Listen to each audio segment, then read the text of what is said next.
Hello. I am Chris Gazdick, a mental health and substance abuse therapist, Adam, since 1995. And we have Adam Cloninger with us over there. Welcome back. How you doing? Good, man. Hope you are. Did you make it through the rain? Did. Traffic bad? Not as bad as it was last week. Oh, really? Oh, yeah, there was a wreck last week. Which made things even worse. To the complication Yeah. of the missed time. This is Through a Therapist's Eyes, where we like to say you get personal insights directly from a therapist in your own car or personal time in your home. See the world through the lens of a therapist, but be aware it's not delivery of therapy services in any way. We love that you've joined us. Thank you for listening.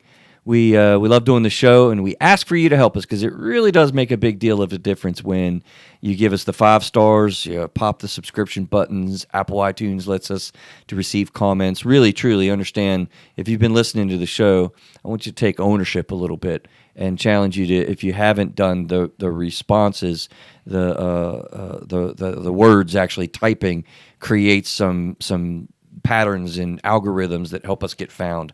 So please help us. Join with us and help us grow. So contact it Through a Therapist's Eyes is the way to reach us as well for feedback, insight, questions, thoughts. Really, you want to be a guest or you want to have me come talk to you or your group or company. Really, any of those things. Contact at Through a Therapist's Eyes is the way to go. This is the human emotional experience, and we do figure this out together. Boy, I stumbled. Parenting is blank, Adam. What would you say? Holy cow. Parenting is blank. That's easy. No, I was kidding. No, it's not. Parenting is no. Yeah. Fearless parenting, I think, is a cool title that's going to grab people. Now, usually you like to know the topic, and I neglected to do that, but I'm curious because it's still pretty fresh. Since you got it, when you saw fearless parenting as the topic, what'd you think?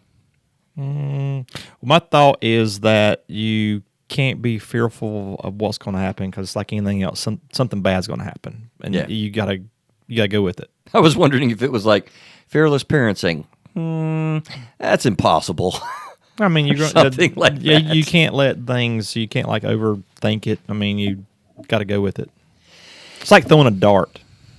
Ooh. It's like throwing a dart. Yeah, I mean, you can plan all you want to, but you don't know where the dart's going to land until you throw it. Okay. Yeah, I like it. Tyson's quote comes to mind. Everybody has a great plan until you get punched in the face, and then your plan is like amended. Yeah. I think there's a lot of fear in parenting, and we hadn't talked about parenting for a little while, and I thought that might be a cool topic for you. Like you said, we did it before because of... you've been through parenting, and as a lot of people that aren't from a clinical mind have been through parenting, and I think we've all got lots of opinions about this here topic. Mm-hmm. Lots of judgments and views, and especially about other people's kids, not ours. Oh yeah, and all those folks that don't have kids just love to. Deliver. I wouldn't do that, or yes. They don't know what they're doing. Get control of your kids. I wouldn't let that happen. Never. That wouldn't happen in my house. These phrases just come so quickly, right? Yes, because I've heard it all, yeah. Heard them all. It's so terrible. So, I didn't realize, but I've got a lot of stuff that, we were joking. There's 4 pages of stuff that I actually have. And I didn't realize it was that much. So let's launch, because there are a lot of things to kind of cover. And so we're really going to get at, the last segment that I want to really highlight and focus to get to, how do we manage the internal fear that we have as a natural part of parenting? I don't do this often, but I need to. I'm going to blast through that, and then we'll get down through it. But as we go through the show, you can imagine these ideas. So don't think you're going to grab all these things. Maybe you will, maybe you won't. But how do you manage the internal fear that we have as a natural part of parenting? Okay, question, answer. Develop a different perspective. Wait a minute or a few. Love and Logic is all about genuine compassion. Love and Logic we're going to talk about, but both for the kid and for ourselves, right? Calm yourself down. Get curious, get confused, ask questions that leads the child to a problem-solving skills. And then compassion and empathy, kind of redundant, but still, like, that is so huge. And then no, you don't have to have all the answers. Perfection, all caps, is not the goal. Gosh, pause. Reveal your own emotion. Why is this against the rules? I don't know. Ask for help and advice. Use silence as well. Don't jump to the answers, being the know-it-all parent. So that's honestly the nuts and bolts. Mic drop. Boom. We're done here. We'll see you next week. But we're going to take a deeper dive to get to the point where we look at those things. Like, there is a lot of questions, I think, that parents have about how do I do this? I mean, do you remember being a new parent? Mm-hmm. Was that a peaceful transition in your brain? Because for me, I think the terror started right off the get-go. I don't think I was ever terrorized or... I was overwhelmed. I mean, I think one of the worst things was diaper change, but, Really? Are you one of those guys? Oh, yeah. Mm. Oh, that was no big deal for me. I was like, dude, I got so good at it, I could do the diaper change and not miss a play in the football game. Oh, you're one of those guys. I was one of yeah. You'll have to see the YouTube video of his expression there or the Facebook Live. He they may have heard contorted your entire face and acted in panic and terror of poopy diapers. No, for me, it was like... Some of these questions we'll go into, but for me, I just remember being overwhelmed with this idea. Well, first of all, it was scary too because I was super juiced about the first child, and she got pregnant. That's all I like to say. We're pregnant and expecting parents, and told everybody, and ended up being a miscarriage, which was terrible experience. I mean that was crushing. So I think that was part of my fear kind of as well, even as like the medical part, like how's this all going to go? Like it was a tough ride into early. So now second try, you're doing the same thing again. Absolutely. But then I remember being in the grocery store, just staring at the bottle formulas and the diapers and calculating like, holy cow, are we going to be able to handle all this? Do I have enough? I went through a little bit of like overwhelmed with it, and then it calmed down, but, I think there's naturally a big part of fear that goes into this. So, I guess before we go to fear, right off the get-go then, let's go with one of the trifecta. I haven't really given this out for a little while. So what do I mean by the trifecta? There are 3 areas that I really have just been wow, I've totally, in the last 10 years, incorporated into my practice very much with people.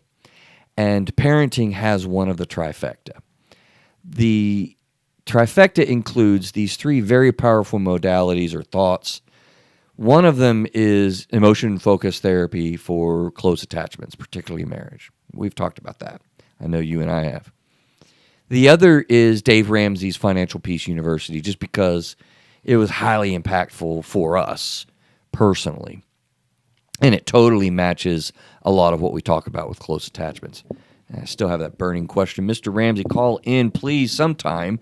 I want to ask that man if he knows he was talking about the roles that happen in EFT. But the other one is what we're talking tonight, and it has to do with parenting, and is the love and logic process, the love and logic parenting strategy. Have you ever heard of that? Okay, so this is going to be brand new for you. So episode 15, we did a deep dive, Craig and I did, on love and logic. Now, the backstory is that this came to me it didn't come to me. It's certainly not mine. I came to this at a conference that I went to. That usually, I'm kind of drubbed out on conferences at this point. I hate to say that. If anybody's on the board, I want to learn, but I don't know.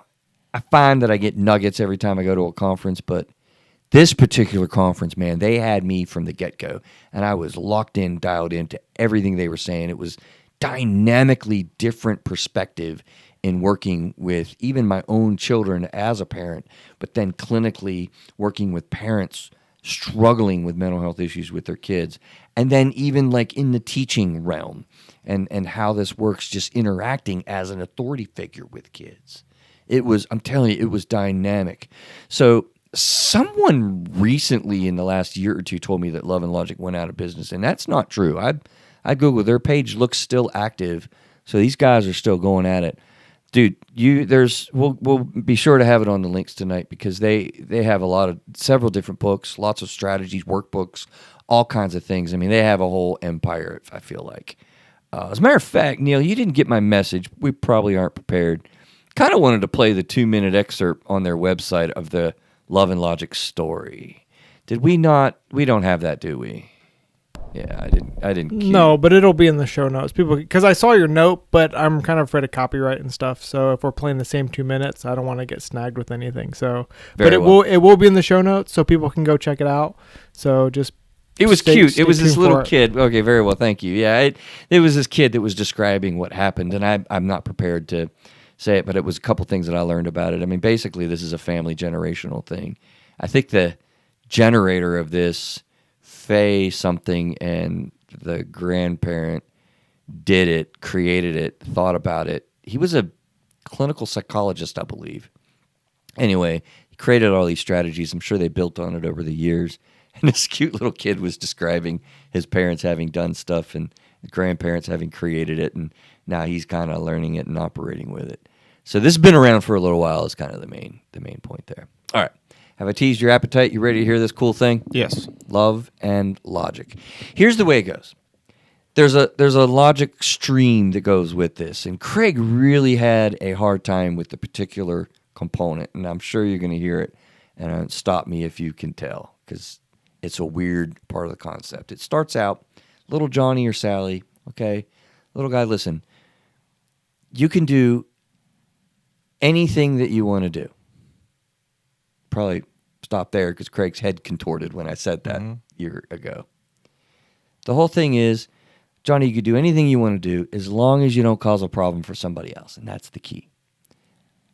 I see that you've caused a problem, so you better fix that problem. And of course, the kid's probably not going to fix the problem.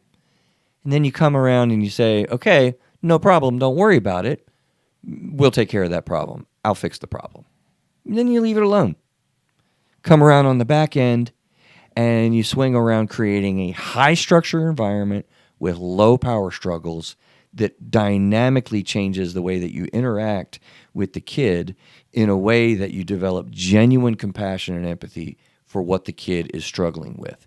Because it's tough to be a kid. And we forget that. So that's the line of logic, if you will. You do anything you want to do, as long as it doesn't cause a problem to somebody else. I see that there's a problem here. You need to fix the problem. I see that you didn't fix the problem. No problem, don't worry about it. We'll fix the problem. What does that sound like to you? Does that sound crazy? Does that sound difficult? Does that how's that strike you? Sounds like you're taking too much away from the kid. What do you mean? Like they need to learn stuff themselves and fix stuff themselves. That's what I'm hearing. Maybe I'm misunderstanding. Well, yeah, because okay, interesting. Because the whole point is putting it back to the kid. Okay. You know, they'll have problems that they need to fix, and we get out of the way. Yeah, but you just said I'm gonna fix it. Well, when they don't fix it, they still need to fix it. Yeah, but they're not gonna fix it, and that's where you get into potential great power struggles. So, I don't know. It's been long enough now. Maybe I didn't share this directly when we first did it in episode 15, so this will be a nice adjunct. My oldest kid decided he was going to move all the furniture, convert his bedroom into the bonus room, and he moved everything over there. And this was a great challenge because in my mind, like, parents make the decision what you're doing, man. You can't be just arbitrarily moving stuff around and disrupting, the other brother's game room and all the stuff that we do in the bonus room with guests and, this type of thing. So, is he still in that room? Huh? Is he still in that room? Well, he is now, but he wasn't then, and he wasn't after this. And it took me quite a little while to deal with this. This was a month and a half long process to say, look, you cannot do this unless we are in charge of the house and the rooms, allowing for this to happen. You can't just run roughshod, which people like to say, oh my God, the kids run the jailhouse, or what is it called? I'm losing the expression. The kids are in charge. Anyway. So we had to go through, all right, look, you could do anything you want to do as long as you don't cause a problem for somebody else, but this is causing a problem in so many different ways. You know what he literally said to me? No, Dad, it doesn't cause a problem. It's not a problem. I'm like, buddy, yeah, it really is. And this went on a little bit. And I said, okay, if you're not going to move this back, like this is not okay. It's causing problems in multiple ways. We'll have to take care of the problem. And let it sink in. And here's an interesting thing that happens is the kid begins to think, oh, you're going to fix the problem? Wonder what he's going to do. How's this going to work out? Am I in trouble? Because after you use this for a little while and you say, no problem, then I'll fix it. That creates great anxiety and motivation in the kid to fix the problem. But it didn't in this circumstance.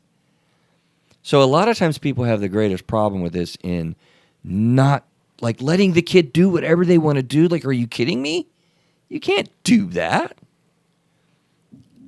And you do need to do that. They do need to, as you just said, make their own decisions, learn through their own mistakes. Really, they go through pain sometimes to get right with what it is that they need to learn and how they need to problem solve through things. So I don't know how much I want to share, but I feel like I need to give you a little bit of what we did to rectify this, because he wasn't going to fix the problem, and I had to come around on the back end, and we created different things that created fixes to the problem, because without power struggles, your enemy number one to parenting is power struggle. That's going to be on a pillow someday, Neil. He smiles at me. Cutting the phone off works really well. All kinds of things. See, a lot of times people get to privilege loss, right? And yes, my neighbor, you'd lose screens, all of them for however long. Some kids think they're dying if their phone is off. It's horrible. It's horrible for them. But there's so much more than privilege loss in the relationship that we need to develop fearlessly, is our topic tonight, with kids. And so some of the problems that it created for us is, one, you just destroyed the game room. So there's no TV in this room. There's no entertainment in this room. That got gone, right? It also was a heating problem. We didn't really heat that room all the time. So guess what? The heating either gets taken or you pay for it. So he started to think, well, how much does that cost? And we had a conversation about that. Aaron's going to listen to this one day. He's going to laugh. But before that conversation, it was wintertime. It happened to be cold. And so the windows got opened up, and the little storm doors that are in the thing as a little storage area got opened up. And that room was pretty cold, right? Mm-hmm. To demonstrate to you, like, dude, you need to, you don't have any heat here. We're not paying for the heat, the extra heat cost. So that was a few of the things. And there were a few other big ones that we had to go through before absolutely moved his stuff back to his room. Like, I feel like he needed to, because that's structure. We have high structure environments, low power struggles, where they figure out their own problems, problem solving, while we're really genuinely compassionate and have empathy for what the kid is struggling with. Did I do a good job? Because we're not going to go much further than that, because we did a whole show, episode 15, on this. But I'm telling you, this love and logic stuff is absolutely the bomb. What do you think? Sounds good. Did I convince you? Yeah. What are you thinking? No, I'm sitting there thinking, I see what you're saying now, because when you were saying, well, I'll fix it, you're like, I'll fix it, but the way you're going to fix it might not be the way they're going to want it being fixed. Oh, they're not going to like it. Yeah. So I didn't think of it that way. 100% of the time, they're not going to like it. So now I see, yeah. Mm-hmm. Yeah, this gets to striking fear in the kids' realm. It's like, oh, so what's coming? It's more like, okay, well, if you don't fix it, I'm going to fix it. That's right. Do you want me to fix it? And you don't. And you don't want me to fix the problem. And they begin to learn that, which is all about life, right? Like, do you want the law to fix your problem? We don't want the law to be involved in our domestic disputes or, being triangulated. If I've got a problem with my mom growing up, do I want my dad coming in here attacking me? Like, no, I'm talking to mom. Leave me, I don't want out. I want to be empowered. I want to be engaged. I want to be thoughtful. I want to work win-win situations with people, so that's all the skills that the kids need to develop.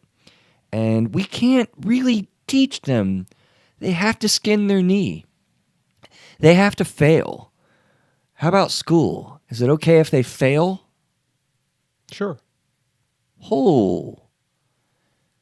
Right? Yeah, that's scary for the parent, which is a good transition, right? So, It should never get to the point where it's a year. Yeah, hopefully not. I mean, you don't just, abandon a kid and Right. let them deal with life on their own. And Because then you got a whole other year. that's bad, yeah. So fear is an unpleasant emotion caused by the belief that someone or something is dangerous, likely to cause pain or a threat. I just checked that out, and I thought about that as I was preparing and thinking about this, and I'm like, seriously, is that the way we see kids? Think about that. Do we see our children as something that's dangerous or someone that's dangerous? And really the key there in some way that's going to cause pain to me, the parent, or that there's a threat of some kind. Are we really operating, from that dynamic? And I just want you to think about that for a second, because I think the answer is yes. But doesn't that sound a little silly? Mm-hmm. Sounds kind of like, why do we have that take over our emotional system when we're dealing with these types of things? But I'll tell you, how common do you think this is to parent out of fear? I think pretty common. Can you think of having gone through that and done that? Because I know I have. Parenting out of fear? Yes. Like, you mean like doing something because I'm scared something's going to happen? Yeah. I'm kind of terrified right now on how my rising senior is going to do post high school graduation. Like, I don't see it yet. Yeah, and an example recently, my daughter, she's driving now, so Oh my God, driving. yeah, so they even passed the driving part, but it's time for her inspection and their taxes to be paid on the car. Yep. So, I've had this discussion 2 or 3 times with her. The other day, I mentioned it, and it was like, just kind of a little snappy. I said, why are you getting a little... We've had this discussion. I'm like, okay. Had this discussion. Yes, we did, Dad. So, end of the month, if it's not done... Of course not. It's not done. And then there's also... I've been given some ammo now because... Why are you mad trash not taken out? Because we've had this discussion is what I'm going to say. Yeah. So... Yeah, that just goes to a lot of different interactions. People that don't have kids love to say the idea, which is legit. You say something to the kid once, and that's all you need to say it. I'm going to tell you, that is really, really hard to do. And honestly, that goes to a little bit of a fear in the fear that it's not going to get done. There's a threat here. That's why we get fearful. There's a threat. My house is going to be a mess, and therefore I'm fearful of that. So crash, crash, crash.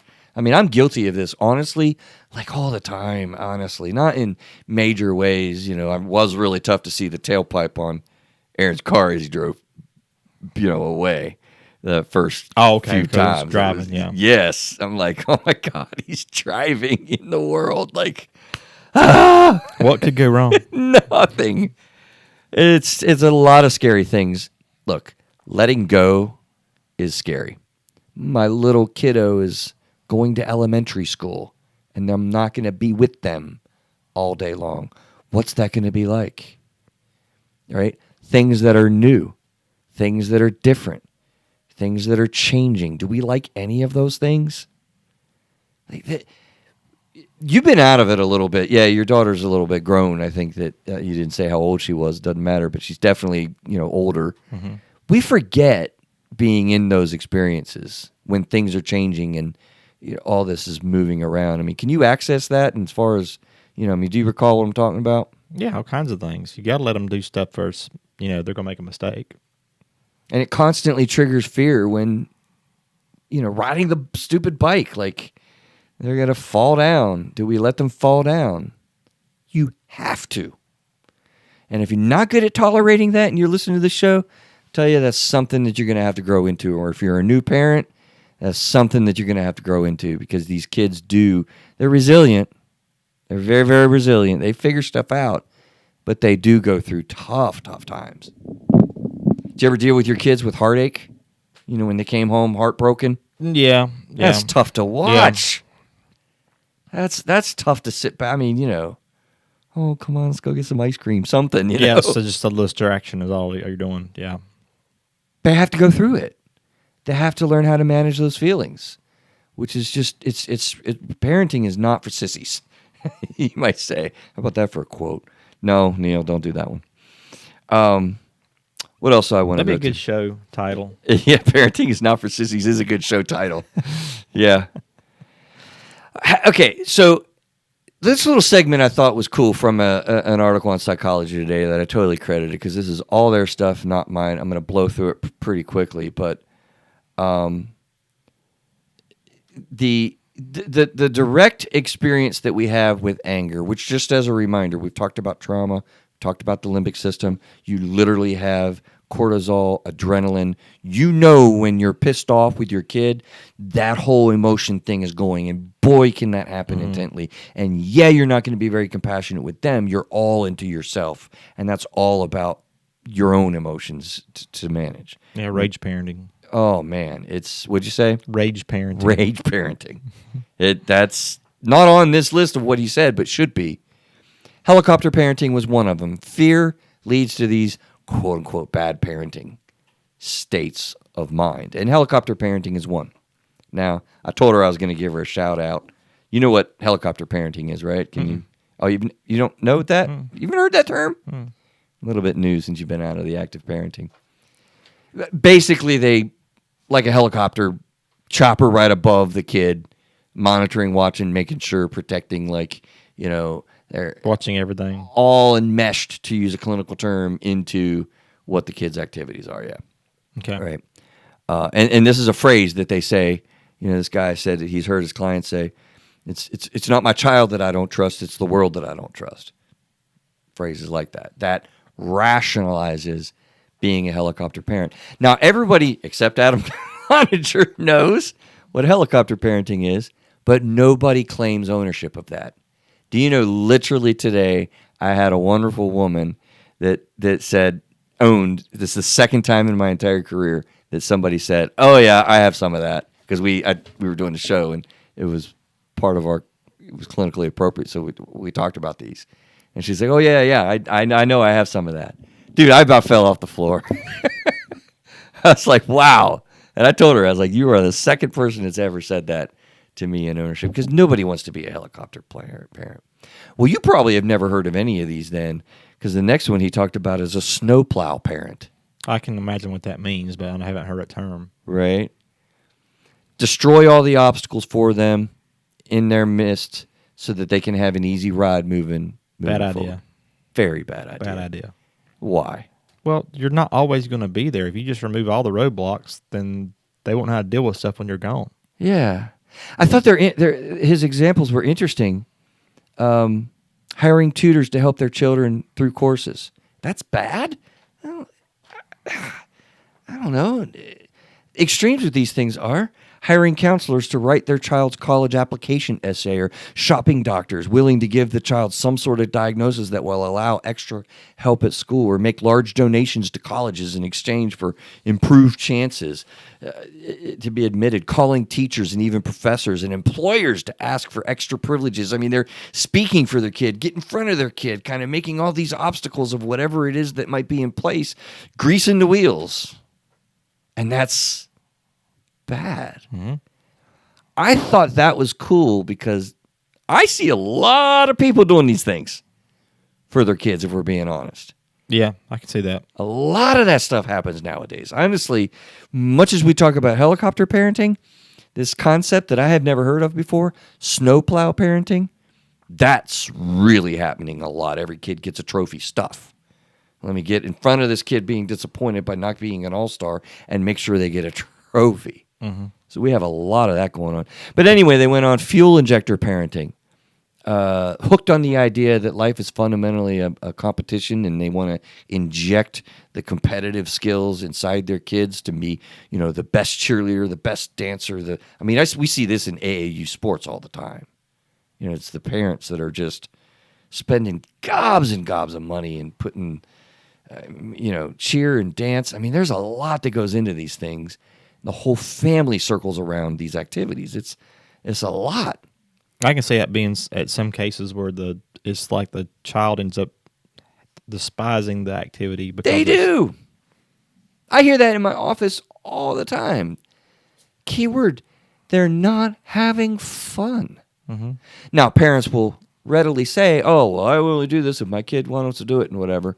Well, a lot of times they see your glee in your eye and everything that's going on, and they want to please you. So sure, they want to do that and hit the home run for mommy and whatever. So be really careful about that. If you hear that and see that and dismiss that, that goes on very naturally in your relationship. We're talking about the parent-child relationship, and today's focus is manage your own fear so that doesn't come into the relationship. And I guarantee almost universally it does. So these things do apply on some level, I would argue. The follow-up to that, well, let me see. This is still the fuel injector parents.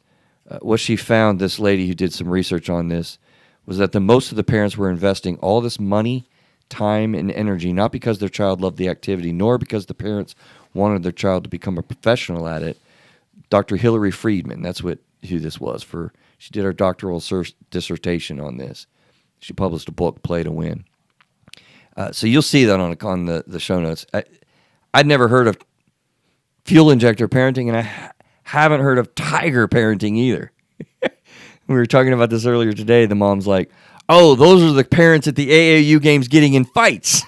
Tiger parenting. And she was on point because it's basically injector parenting on steroids.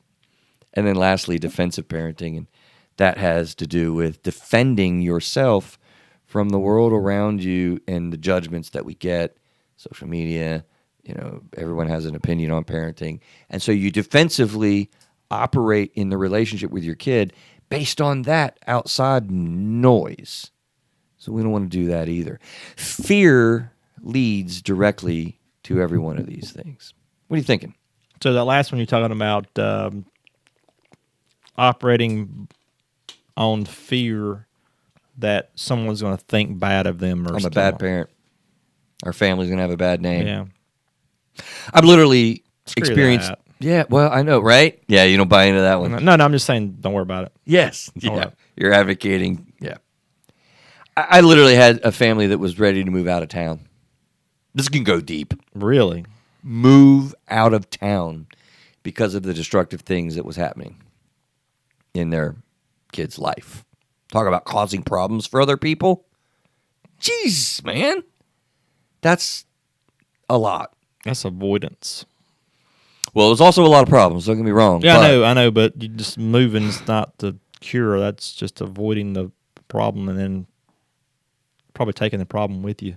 You're taking the problem right with you. Good gosh, yes. So this stuff can run deep and has this sucks a lot of energy out of parents' lives. Another thing I love about the Love and Logic I'll sprinkle in, Love and Logic strategies actually take you out of spending all this incredible energy on monitoring your kid and managing their problems for them. Candy wrappers and towels and laundry and all the crap that's laying all around. Don't fold the towels, put them all away, and clean all that up. Grab all that up. Son, you can put your stuff wherever you want as long as it doesn't cause a problem. It's causing a problem. This place is a mess. Well, don't worry about it. I see you haven't fixed the problem. We'll take care of that problem. And all of those things. Dad, where's my stuff? That's right. That's right. All those things find their way into the storage bin. Or all the candy wrappers go right into the bed. These are your candy wrappers, so here's all your deals. I have a letter written for my son that he found in the morning with all of his laundry with laundry directions, and since that day he's done his own laundry. It's not my problem. You want clothes. Willing to wash them, fold them, and put them away. But when they land all over the place, that's causing a problem with my energy. I just don't have enough energy to do all these things, buddy. I'm so sorry. And that's not sarcasm, but I'm so sorry. Like, this really is a big problem for you.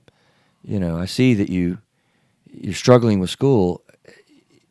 I might have some suggestions. I know some people do this thing called studying, and it helps, but I know that's really tough that, that takes away from your time with baseball and dance, and you want to go out and play kick the can in the road. And being on a telephone and video games and stuff. It takes a lot of time, so that 30 minutes to study that's a tough decision. Do you want to do well in school? Do you really? It changes the dynamic. Instead of, did you do your homework yet? Did you do your homework? I see that you haven't done your homework yet. Oh, you have a test tomorrow. I saw on the school line outline there. It's tomorrow's the date. So are you ready? Did you get ready? I never checked that stuff. Yeah. I never checked that. Good. Yeah, because you want to help and support, but they have got to buy into their schools. And if they don't buy into their own academic career, then we're not going to do it. So, yeah, you avoided some of those pitfalls. Yeah, people will make flashcards for their kids and then quiz them on the flashcards. They do well on the test, but are they really learning life lessons? That would pose that question. So, the only time I've ever done flashcards is when it was an assignment and then like help the kid. You know those assignments, the parent assignments that the teacher always sent. Particularly in elementary school. Those. I know, right? They're your student. I'm not yours. Don't give me I used to hate that. Anyway. Yes. Yeah. In elementary school, by the way, you're more involved. And then in middle school, I remember principal sitting down there and the parents when we were adjusting to having a middle schooler, and they told us, let them struggle. Now is the time for them to struggle and figure out their own direction with their schools. And that's a hard thing for a parent to hear. I mean, I was all gunned up, ready to go. Like, okay, we're gonna kill this. We're gonna get ahead of this. We ain't doing nothing. And I really paid attention when they said that and executed that. I mean, they did struggle, and there's some reasons for that why. But he really did me personally a solid. I heard him when he was talking about that, because if they learn to do that now, when it comes to college and higher learning, they're already doing their own learning. So that's huge. Same thing with like Cub Scouts and Boy Scouts. I kind of worry that, who gets Eagle Scout? That little kiddo that's got the dad, like, come on, get that project done. Get that next assignment done. Let's move to the next page. Let's get the next thing, like, talk about fuel injector parents. They're the reasons that's driving this kid a lot of times. I would venture to say those people that are in professional sports, who do you think motivated them? Think their parents did? Mm-mm. You thinking that they just enjoyed it? A lot of times I am super anxious. I have been super underprivileged. I am going to work super hard, and I'm going to work harder than anybody else even thought about working. I saw a quote. We were at the game, actually with you. We went to the game. Mm-hmm.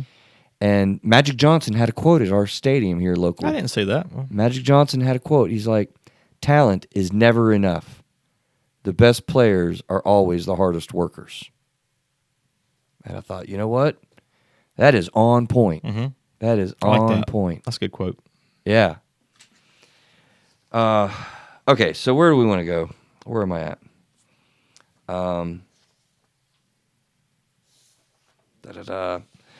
What really sets up the fear? Boy, there's a lot that I covered with this. I'm skipping some things, but that's okay. What sets up the fear? Because I think that we need to understand the factors that really drive the way that we're experiencing this as parents.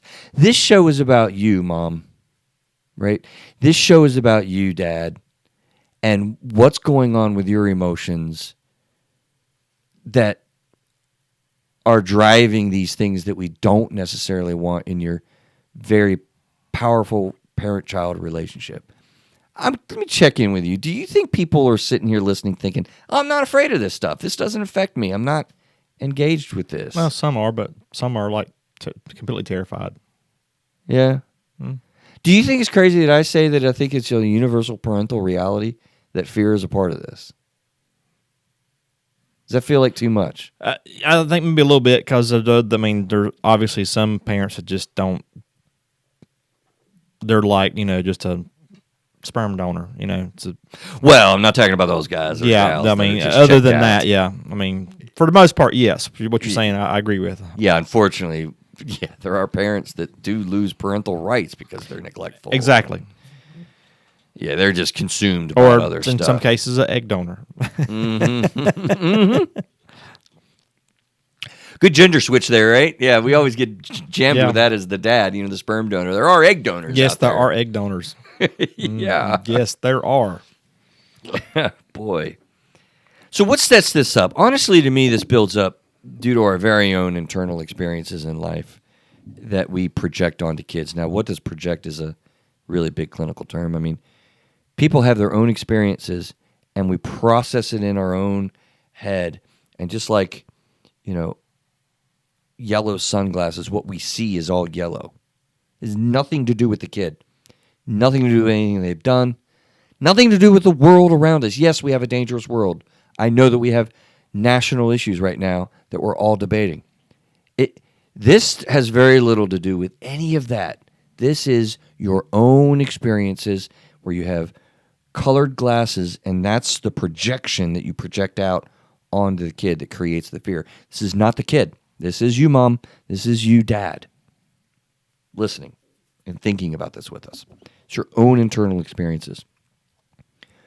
Have you ever heard, I don't want to do what my parents did to me? Yes. That's a common phrase. Mm-hmm. Well, I picked that out in my thinking about this topic that demonstrates, well, where is that fear coming from?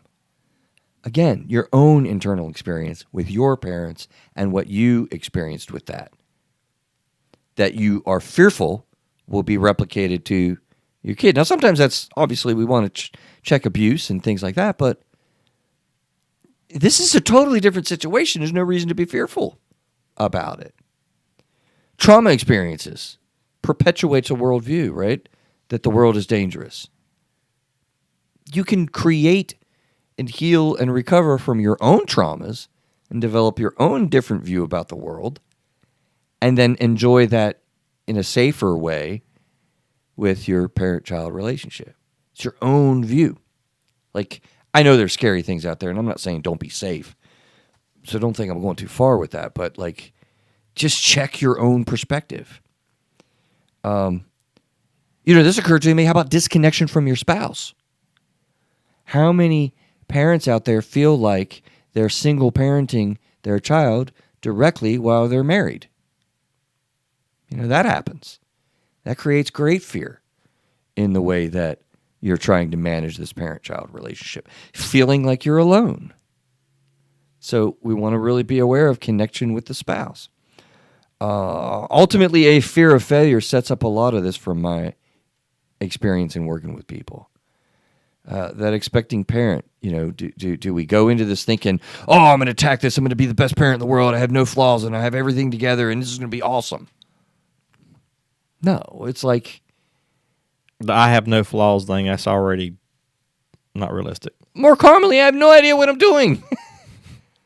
I love telling the story of bringing Erin home from the hospital, and I think I was carrying him because she's just given delivery and everything, and we walked into our house. So first of all, I drove home with my hand on the back seat of the car, holding like I was going to do something. We had an accident. It's the story where you drop him? No! I'm joking. I did not drop him. I'm joking. So we walk into the house, and I walk up, and I set him on the couch, and we literally took 2 or 3 steps back together. I remember this so clearly. And just sat there for what felt like 5 minutes. Probably was 30 seconds, but it was... We have a human. What do we do now? This is, terribly overwhelming and perpetually creating fear and terror. The last thing I think that sets this up for us that came to me is pressure. The world sets up so much pressure. We set up so much pressure. Our parents that are ultimately grandparents set up pressure on us. I mean, it's a pressure cooker out there in parenting land. And, you have to figure out how to manage the pressure. Obviously, it's dangerous to parent out of fear. Why do you know? Let me check in with you again. I mean, what potentially does this do when you begin to parent out of fear? Well, I keep thinking about that. Was it snowplow? Yeah, the snow. That happens a lot. Yeah, I can see that, but that's horrible. And I think people do that a lot more than we would think. I really thought about that even as I was talking a little bit. They're doing more harm than good. It's a disservice. Mm-hmm. Yeah, it's a disservice. And, whether you're talking to the coach about your kid, telling him about his experiences, trying to make the coach realize your kid's great, like, what are you doing? My kid made fun of me for taking my younger kid and walking in with him to a place that he was going to get a job. Yeah, like, no, don't do that, Chris. I did once, right? And it was a bad idea, right? But parents will do that. They will walk in with their kid and speak to the employer with their kid trying to get a job. That's ridiculous. Yeah, that's. I totally feel like an idiot right now, but I did that. That's like asking for your kid to get picked on when they actually get working there. Well, yeah. Did you bring mommy and daddy with you today? The store wasn't open, and I was curious when they were open anyway. I kind of, wanted to chat the guy up, but, there was an ulterior. Yeah, right. I'm being called out now. Is he downplaying it? What's that? I said, is he downplaying it? Mm-hmm. I'll own it. I did that. So there's lots of ways that fear can get us and create us into bad decisions. But, the biggest one that I want to highlight, and we've talked about this in way of trauma, right? Like, so when you're fearful, do you remember about the trauma, what happens to your brain and your cognitive process? When you experience trauma? Yeah. Well, I mean, all kinds of things happen. You can't think. Frontal cortex is right up here in the frontal cortex of our brain, and in the middle is the limbic system, the adrenal glands, our big friend the amygdala, that goes into fight or flight, and all these chemicals start coursing on. Your brain literally goes offline. Like when you are screaming at your kid, generally speaking, I would submit to you that you are not thinking at all cognitively. And all that's in operation are chemicals that are so powerful to protect your life with the ability to even pick up a car. Right. How well do you think you can think rationally about what it is that you're doing with your kid when you are, what did you call it?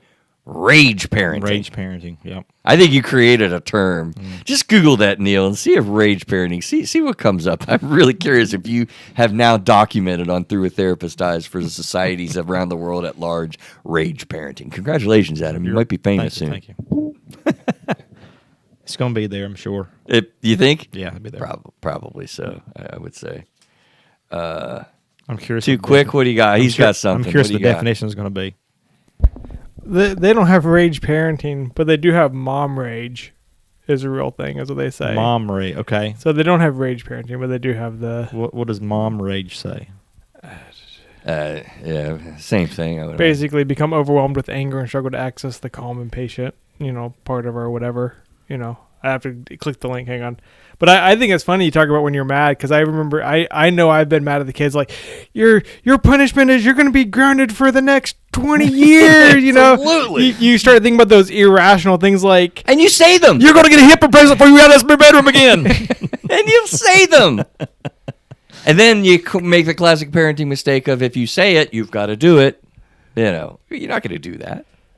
What do you got? I'm just trying to get to... Yeah. Yeah, hang on. There's a couple articles about basically when the anger becomes uncontrollable is what they're talking about. So that's kind of the idea, is once you get that anger involved and then you just don't realize what you're doing, it just kind of gets worse and worse and worse. Yeah, I've had some situations like with my mom, who's a very complacent person. She's had a few mom rage moments with my sister. So that was interesting. You just got to observe. Yeah. Oh, my brother got the mom rage. I tell you. Some definitely some interesting moments growing up. We like to. No, I won't say that. Self-inflicted. It sounds like.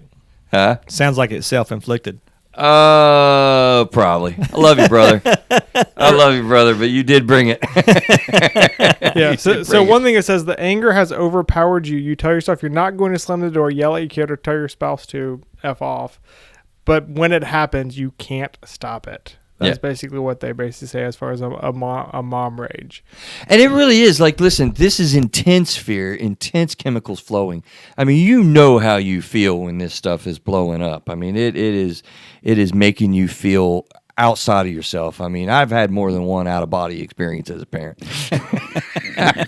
I have. It is not pretty sometimes. Which leads me to a really important point. This is not citing the goal of being perfect. I mean, anybody that puts me on a pedestal as a therapist and think I do this perfectly all the time, I'm going to tell you, I probably do it perfectly, rarely, if ever. Like, this is so hard. And there are so many times I think I came clean with walking him into a job. If that's the least that I do, I think I might be okay. But you know, there's so much pressure to be the perfect parent that you just can't be. Give yourself some grace. Well, it's like you say in the beginning of the show. Let's go figure this thing out together. Absolutely. And that I feel sure that's how you do when you come in and have somebody for therapy. Yes. You're going to help figure it out together. I've been talking about that a lot more lately, and I tell you, every single kid is different. Every single kid has a different experience, a different process, a different perception, different genetics, different biology, different. And what works for one kid doesn't work for the others. One of the things I love about Love and Logic, it is not very specific. Do anything that you want to do as long as it doesn't cause a problem for other people. Honestly, I love you, buddy. I don't want you to do things that cause a problem for yourself. Be problem solvers. But that's not specific. I see that you didn't fix that problem. No problem. I'll figure it out and we'll fix the problem. Is just saying, I've got high structure, guardrails, and protection for you from what you're doing right now, even though you don't realize it's a problem. And I come around on the back end and I make sure that you're learning what the important life lessons are to learn. Otherwise, you're liable to raise criminals. If they really get the idea, I could do anything that I want to do, even if it causes a problem. Like, you cannot do that. Which, incidentally, is easier to start out when you're young with the kid, but you could still start this if your kid's like 15 years old or even 18 years old. And they're living with you for the next 5 years. You could still implement a lot of these things. It's different age-appropriate stuff. But you're not going to get a lot of specifics. And also, you're not going to know what to do. So one of the things that's on my list is get help. Right? Get other people's ideas. So there's a problem with your kid right now, and you feel like you need to discipline in the moment. You feel like you need to have an answer like right now. No, you really don't. In my example with the room switching, dude, that was a 1.5 month long process. At least it felt like a few months. Maybe it was only 3 weeks, but this is not necessarily going to happen now. Parents come to blows with their kids more often than you'd like to think. They literally get physical with each other. And I'm not going to say that doesn't happen in appropriate relationships. I think you and I have talked about that. Mm-hmm. You know, that's scary stuff and intense. We don't want power. Especially when they get bigger. Yes. That's when it usually happens. Yeah. And single moms out there, like, holy cow. You know, you've got a teenage son that's raging with all kinds of anxiety and anger and upset and fear. And you're trying to discipline. Yeah. Dude. Yeah, I've had clients all kind of times through my sessions with them trying to literally take the remote control for the gaming system out of their hands. You don't want to do that. Does that sound crazy? No, you don't. That is directly inviting a power struggle. Now, I have done that. Don't get me wrong. But we had different things set up in the dynamic between me and the kiddo. So I got away with it, and I knew what I was doing when I did it. And I actually had that thought because I use that example a lot. I had just real quick, I had a guy I used to work with, and there was a part of his job that I needed him to do. And he was a little bit lackadaisical occasionally. And then one day I figured out his mom worked there too. Oh God! I figured Sounds like a crazy triangle. I figured out what one day I needed him to do something. He was like, "Oh yeah, okay. You me go get your mom? Oh yeah, okay." I mean, it's like, yeah. I was like, I know his kryptonite now. So anytime you go get her, She's right back in the back, screaming mommy issues. No, if you know who we're talking about, that's not mommy. I'm not making a judgment there, but it is funny because and I still would have that look. My mama gives me that look now. I'm well into adulthood, and she can still get me to pause and think like, ooh. Did I just cross? I could just act like I'm walking that direction, and he. That's an awesome professional management skill for all you managers out there. Oh, well, we have nepotism though on the job. That doesn't work for those places. But let's look at this list that I rattled off in the beginning as we winding down here. Right? How do we manage internal fear? So we need to have an answer. What do we do to manage the internal fear that we have when we're parenting? Somebody recently said this. I think Casey and I were maybe consulting on a case or something actually, and I don't know if it was her or somebody, but somebody who told me, he's like, "Oh yeah, you don't need to be overwhelmed with this aspect of this case or this relationship. You just need a different perspective." I'm like, okay. And we talked about that, and I thought, wow. So a lot of the times when we're parenting out of fear, or we're parenting out of guilt, that's a whole nother show, or we're parenting out of shame, which is a whole nother show. Is it true to say that when we're struggling, with moments, with situations, that we need to just back ourselves out, get a different perspective on the situation, and you see things a whole lot more clearly? Does that make sense? Get a different perspective. It helps. It's not always the fix, but I mean, sometimes it does give you the solution. Listen, don't try to parent alone. If you're a single parent, get some besties, get some buddies, get some people that absolutely can have your back and give you some advice, some thoughts. Even if they don't have kids, they still can give you. And I have had kids. I agree. It's funny. I was even just going to say, even if they haven't had kids, they can still process it with you. However, I know. Go. Yeah, I'm going to back you up 100% on what you're about to say. You can, but go ahead. They don't know. They don't know. They don't. Yeah, they think they. It's like kids. Friends who have not had kids are like kids. They think they know, but they really don't. Mm-hmm.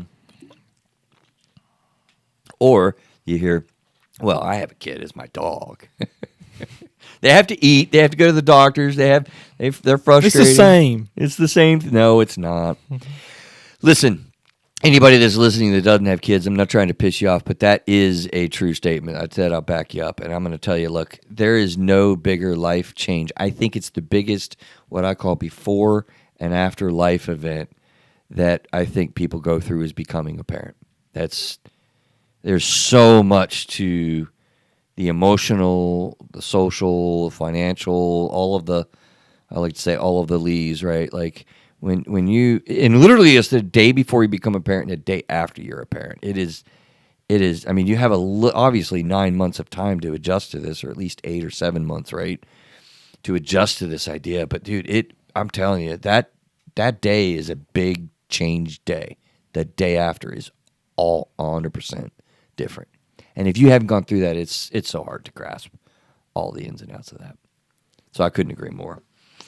But this different perspective thing is really cool. Even if you have friends that don't have kids, you can still process it and talk about it. Wait a minute. I said before, we get so caught up in having to do this in the moment. That's just not the case. Like, you can wait. It's going to happen tomorrow. This doesn't have to happen right now. And if you're not in a place facilitated with the way that you feel, here's a tip. Let the kid know. Hey, you know what? I am really emotional right now. I am not even thinking straight. I am so upset.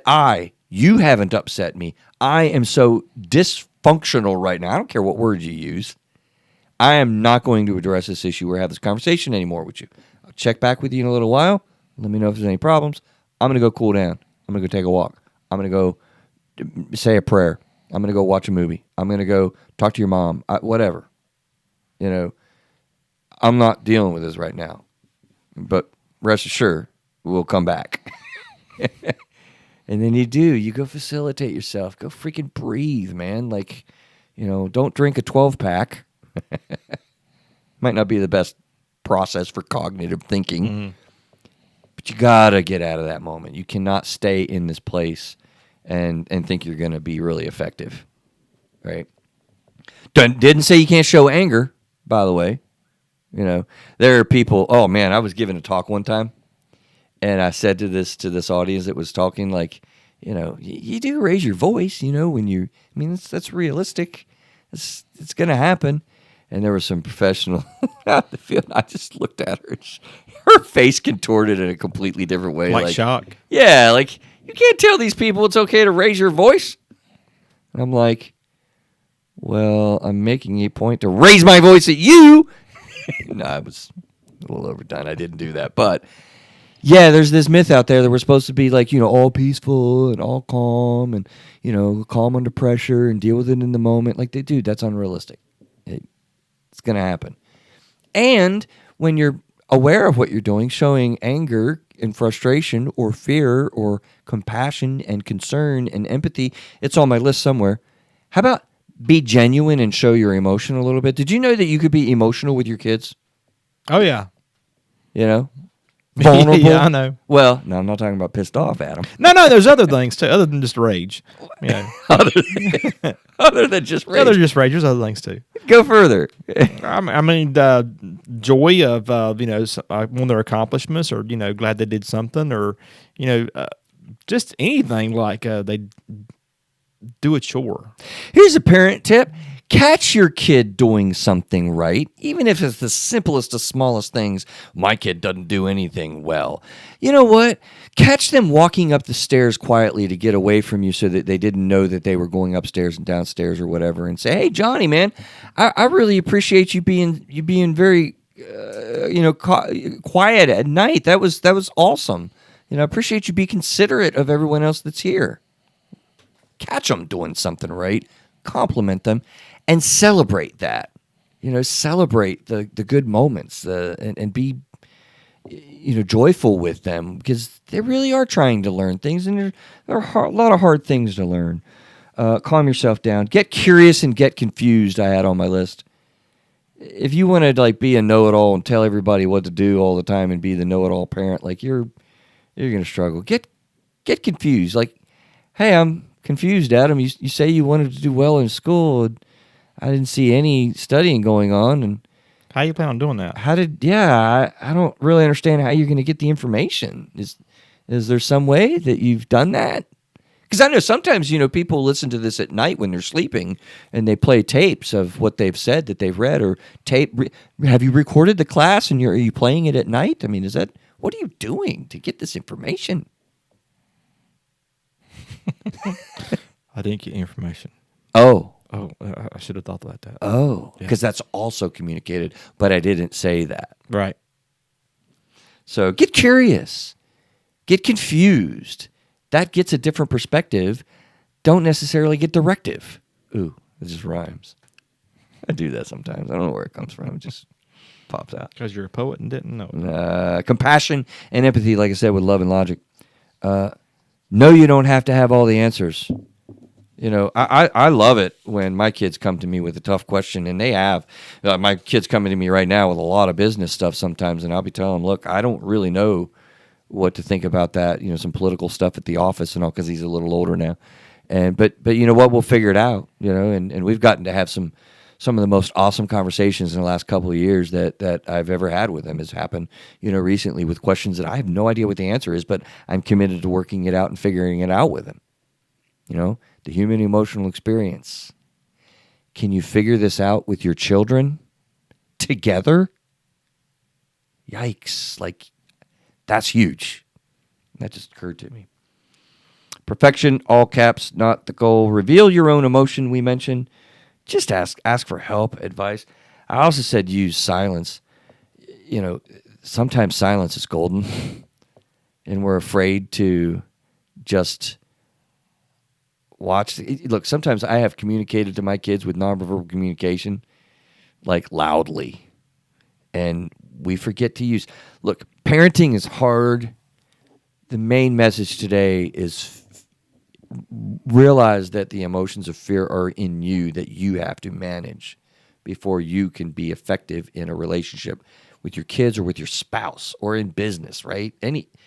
Are you really going to be effective interacting with this other person when you're in a state of rage or terror or fear or even discomfort? Like, get yourself facilitated. You can do the business meeting a whole lot better. You can have the marital discussion better. You can make better financial decisions about the stock market. Why do we feel this is any different about making better decisions with the relationship with your child? So I hope I've convinced you a little bit. We'll get some ideas. And Love and Logic, again, is an awesome way. We're taxing you out here, Adam. What are you thinking? Summary thoughts, questions, lingering doubts? Just stuff like, don't be scared that you're going to make mistakes, because you're going to make mistakes. That's part of the whole thing. I mean, like you mentioned a while ago, you're not perfect therapist. I mean, nobody's perfect, and if you expect to be a perfect parent, that's just unrealistic expectations for yourself. Pressure. And the kid's not going to be a perfect kid. So I mean, it's just perfection is unrealistic to expect. But we all want perfect kids and perfect families. But when you meet one, let me know. Same here as well. Listen, take care, be hopeful, be encouraged, be compassionate with your kids. They do figure this stuff out, believe it or not. Even though they don't want to do it necessarily sometimes together with you, they do grow up and they do figure things out. If you're an active parent, you might not realize that, but their brains actually are developing about 24, 25 years old, might be a minute off, but there's all stages. So have hope. Be the best parent, do the best job that you can be. That's all you need to do. And in Casey's frame of mind, I like to remind you, she loves to say, as a parent, you are enough. So realize that. You are enough and don't have to be perfect. Listen, take care. Have a great week. We'll see you soon.